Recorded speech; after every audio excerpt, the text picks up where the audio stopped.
When Isabelle Laurent moved into apartment 6 on the Rue des Ombres, she believed it was the start of something new, a fresh beginning.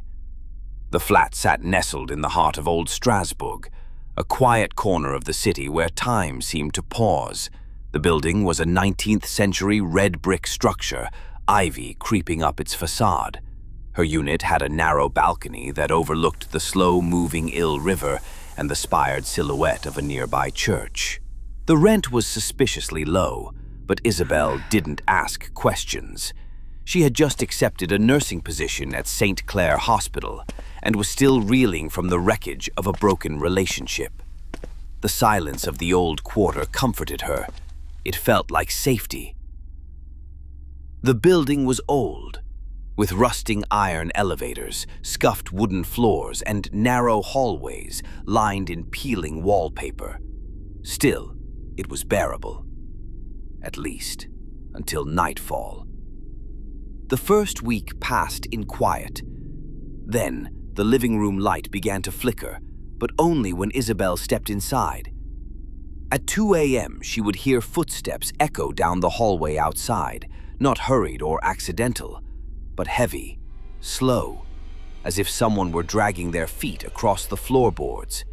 Isabelle tried to brush it off, probably just a neighbor coming home late, she told herself. Until she checked the leasing records. The apartment next door had been vacant for 15 years. One evening, after a long shift at the hospital, Isabelle returned home. She turned on the light, dropped her bag by the door, and sank into the armchair. Then she saw it, in the mirror across from her.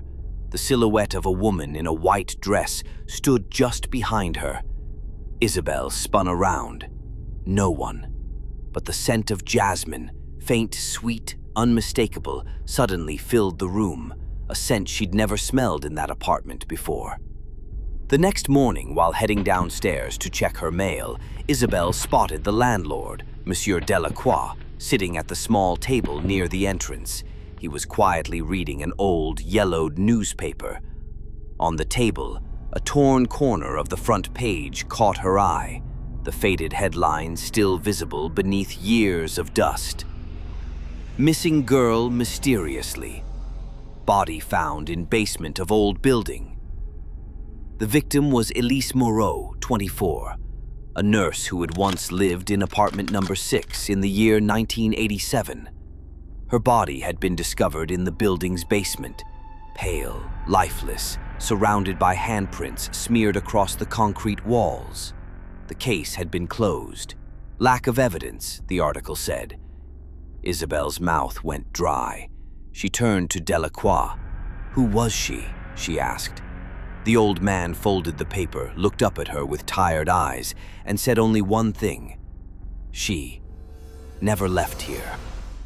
That night, the footsteps returned, but this time they were different, urgent, rapid, as if someone was running, circling the apartment in panicked loops.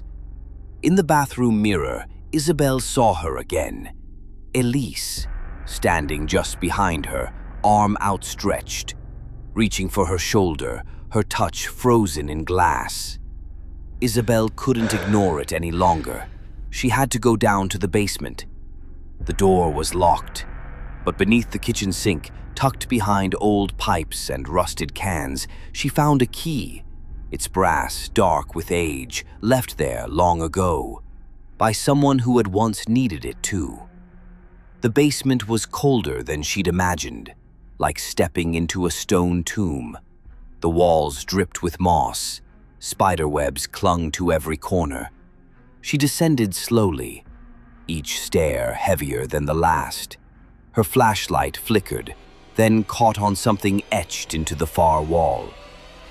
Elise, je t'attends. Elise, I'm still waiting. At the end of the corridor, an old mirror leaned silently in the corner, and there she was again, Elise. Not angry, not hollow, but pleading, her eyes wide, glistening, silently begging. Then, from the darkness behind Isabelle, a whisper, soft, broken, unmistakably human. S'il te plaît, aidez-moi. Please, help me. The next day, Isabel called upon a sorceress from the hills of Alsace, a woman known for her work with the spirits of the dead. The sorceress stepped into the apartment and immediately stopped, trembling. "She's still here," she whispered, standing at the end of the hall. During the ceremony, the air grew heavy, as though the walls themselves were holding their breath. When the final incantation was spoken, the mirror cracked just slightly down its center. Elise appeared one last time. Tears shimmered in her eyes. She smiled, and then, gently, she vanished into the morning light. A month later, Isabel moved away, but the new tenants would sometimes speak of her, the woman in the mirror, a faint shadow at the end of the hallway, not angry, not lost, just a spirit, waiting to be remembered. The Rue des Ombres never forgets.